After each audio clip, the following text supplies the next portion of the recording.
இப்போ January two June 97 எடுத்துக்கிட்டீங்கன்னா, அந்த பர்ட்டிகுலர் 6 மாதங்கள்ல செவ்வாயும், சூரியனும் நல்ல டிரான்சிட்ல இருக்கிறாங்க. இந்த பிளானட்ஸோட மூவ்மெண்ட் அப்படிங்கிறது ரொம்ப பாசிட்டிவா போகுது. அப்போ 97ல இந்த குறிப்பிட்ட மாதத்தில பிறந்தவங்களுக்கு செவ்வாய், சூரியன் சம்பந்தமான தொழில் அல்லது வேலை அப்படிங்கிறது அமையும்.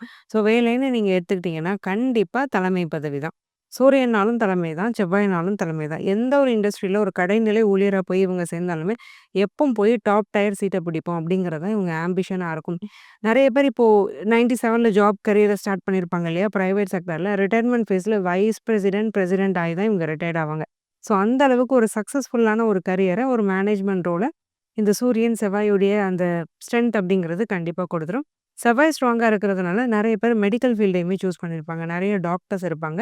குறிப்பிட்டு சொல்லணும்னா, சர்ஜன்ஸ் அப்படிங்கிறவங்க நெறைய இந்த குறிப்பிட்ட வருடத்தில பிறந்தவங்கங்கிறவங்க இருப்பாங்க.